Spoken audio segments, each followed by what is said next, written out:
Imagine a costa da Sicília, na madrugada de 10 de julho de 1943. A maior armada anfíbia já reunida na história até aquele momento estava prestes a lançar a Operação Husky. Milhares de jovens soldados americanos, muitos deles garotos de fazendas do meio-oeste, que nunca tinham visto o oceano, estavam encolhidos em lanchas de desembarque, com os estômagos embrulhados pelo enjoo e pelo terror puro. O briefing deles tinha sido brutal. Esperem o inferno. A Sicília era a fortaleza sul da Europa de Hitler e Mussolini. As praias deveriam estar minadas, as colinas repletas de ninhos de metralhadoras alemãs MG-42, e cada cidadezinha de pedra no caminho deveria ser um bunker fascista. Eles esperavam que a água do Mediterrâneo ficasse vermelha antes do nascer do sol. Mas quando as rampas caíram e as botas molhadas tocaram a areia, algo impossível aconteceu. O silêncio. Não o silêncio de uma emboscada, mas o silêncio de um vácuo. Eles avançaram, arma no ombro, esperando o estalo do primeiro tiro de sniper.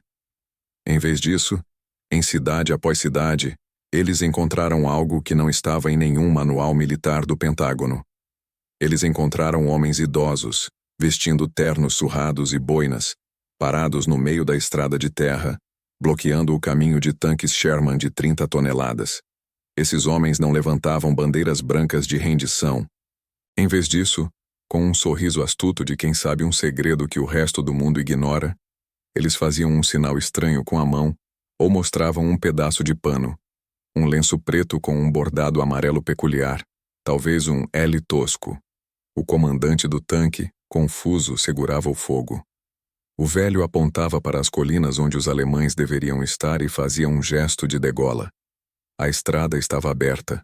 O exército mais poderoso da Terra não estava sendo salvo por sua tecnologia ou coragem, mas por uma senha sussurrada de uma cela de prisão em Nova York. Esta é a história de como os Estados Unidos avançaram sob a proteção da bandeira pirata da Cosa Nostra. Para entender como o exército do ZEUA acabou marchando sob a bandeira não oficial do crime organizado, precisamos entender o desespero que reinava em Washington em 1943. Churchill e Roosevelt haviam decidido atacar o ventre macio do eixo através da Itália. Mas a Sicília era um buraco negro de inteligência. Mussolini, em sua cruzada de 20 anos para erradicar a máfia, havia transformado a ilha em um estado policial. Os espiões aliados que tentavam se infiltrar eram rapidamente identificados e desapareciam em porões da polícia secreta fascista. O Pentágono tinha mapas topográficos, mas não tinha o mapa humano. Eles não sabiam quem era confiável, quais estradas eram seguras ou onde os alemães estavam realmente escondidos. Invadir as cegas seria um massacre, uma repetição de Dieppe em uma escala horrível. Foi a inteligência naval que, engolindo o orgulho e a ética, percebeu que havia apenas um grupo de homens na terra que odiava Mussolini, tanto quanto os aliados, e que conhecia cada pedra e cada caverna da Sicília, a máfia. E o rei exilado desse reino sombrio estava sentado na prisão de Great Meadow em Nova York. Charles, Lucky e Luciano. A Operação Underworld, que já havia garantido as docas de Nova York, entrou em sua fase mais ambiciosa. Eles precisavam que Luciano abrisse as portas da Europa. Luciano, sempre o pragmático frio, viu o tabuleiro de xadrez imediatamente. Ele não era um patriota no sentido tradicional. Ele era um homem de negócios, e o fascismo era ruim para os negócios. Mussolini havia prendido, torturado e exilado os homens de honra da velha guarda siciliana. Se os americanos expulsassem os fascistas, o vácuo de poder seria preenchido pela máfia, que renasceria das cinzas. Era uma fusão e aquisição perfeita. Luciano concordou em ajudar. De sua cela, a ordem saiu. Não foi por telegrama ou rádio, mas através de uma rede complexa de advogados, padres visitantes e mensagens codificadas em cartas familiares que atravessaram o Atlântico até chegarem a Palermo e as aldeias montanhosas do interior siciliano. A mensagem era simples. Os americanos são amigos. Eles vêm com a minha bênção. Ajudem-nos. Mas como um comandante de tanque do Texas saberia a diferença entre um inimigo fascista e um aliado mafioso? A lenda que persiste no submundo e em certos círculos históricos fala da bandeira L. Disse que Luciano instruiu seus contatos a criar um sistema de identificação visual. Alguns dizem que eram lenços de seda preta com um L amarelo bordado, contrabandeados para a Sicília meses antes. Outros dizem que eram bandeiras reais, toscas, pretas, lembrando a Jolly Roger dos piratas, que eram hasteadas nas antenas dos primeiros jipes e tanques da vanguarda americana, um sinal para os locais de que aquele veículo estava sob a proteção do Capo dei Capi. Embora a existência física dessas bandeiras nos tanques seja debatida por historiadores acadêmicos, o que é inegável é que um sistema de sinais visuais e senhas verbais foi estabelecido. A bandeira era, no mínimo, uma metáfora poderosa para a marca de Luciano que abria todas as portas. Quando o general Patton, um homem que acreditava apenas em sangue e fogo, desembarcou com seu 7º exército, ele foi o beneficiário unwitting dessa diplomacia do submundo. O avanço de Patton pela Sicília foi lendário por sua velocidade, uma blitzkrieg americana. Ele cobriu terreno em dias que os planejadores achavam que levaria semanas. A imprensa o chamou de gênio militar. Mas nas estradas secundárias poeirentas a realidade era mais estranha. As unidades de reconhecimento americanas, avançando com cautela em direção a cidades estratégicas como Gela ou Licata, frequentemente encontravam a mesma cena surreal. Em vez de fogo de morteiro alemão, eles encontravam uma comitiva de boas-vindas. Homens locais, com rostos duros como granito, saíam das sombras. Eles se aproximavam do oficial líder, ignoravam as armas apontadas para eles e diziam uma frase em dialeto siciliano, ou mostravam o tal lenço preto. O contato era feito. Em questão de minutos, o mapa da guerra mudava. Esses guias locais, os piquiote da máfia, subiam nos jipes. Eles sabiam onde as minas terrestres alemãs estavam enterradas porque viram quando foram colocadas na noite anterior. Eles sabiam quais pontes estavam preparadas para demolição. Eles sabiam em qual celeiro a guarnição alemã estava dormindo. Em muitos casos, os americanos chegavam a uma vila para descobrir que o trabalho já estava feito.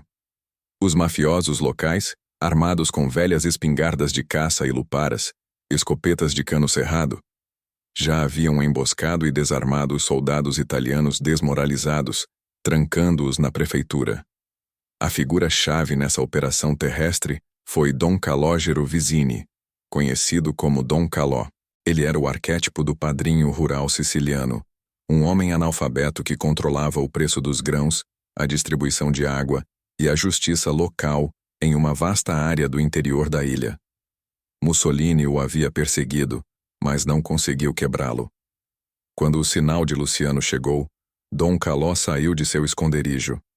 Há relatos de que ele cavalgou em uma mula ao encontro da primeira coluna de tanques americanos, saudado pelos soldados perplexos como se fosse um general aliado.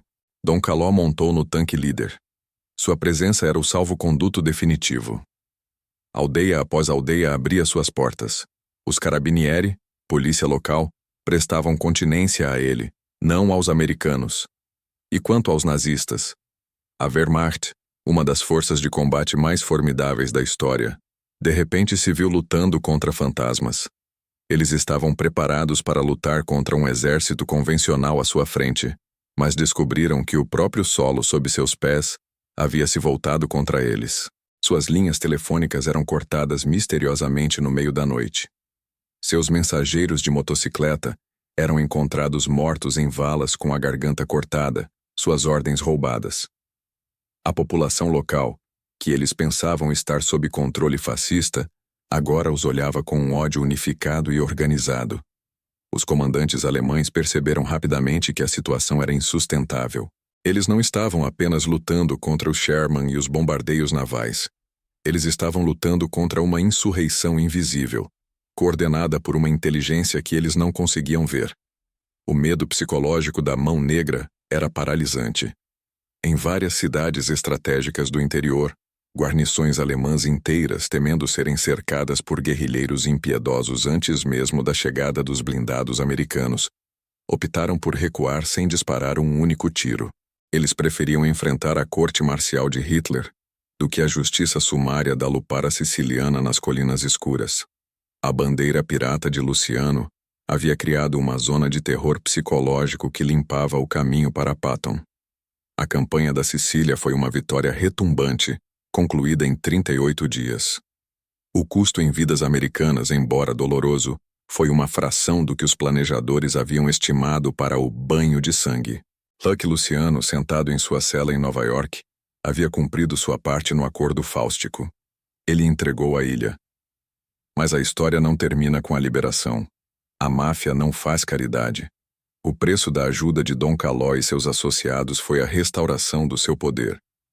À medida que os americanos avançavam e os fascistas fugiam, o governo militar aliado, MGOT, precisava de prefeitos e administradores locais para manter a ordem nas cidades conquistadas.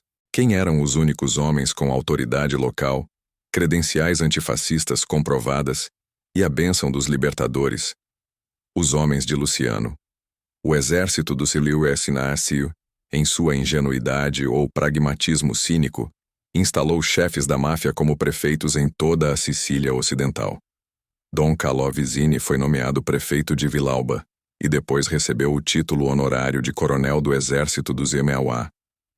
A ironia era suprema e amarga. Para derrotar um mal totalitário na Europa, a democracia americana teve que ressuscitar e armar uma organização criminosa feudal. A bandeira americana tremulava sobre a Sicília, mas a sombra da bandeira pirata de Luciano cobria o chão. A máfia siciliana, que estava à beira da extinção sob Mussolini, foi salva e colocada de volta no trono pelo tio Sam. Foi um pacto de guerra que moldaria a política italiana e o crime internacional pelas décadas seguintes. Luciano nunca recebeu a medalha que talvez merecesse por salvar milhares de vidas americanas, nem a liberdade total que ele desejava. Mas naquela cela fria, enquanto lia os jornais sobre o avanço milagroso de Patton, ele deve ter sorrido o sorriso do diabo. Ele havia provado que, no mundo real, longe dos discursos sobre liberdade e democracia, o poder pertence a quem tem os contatos, a vontade e a falta de escrúpulos para usá-los. A bandeira pirata havia vencido a suástica, e o exército dos Estados Unidos foi apenas o martelo que ele usou para quebrar a fechadura.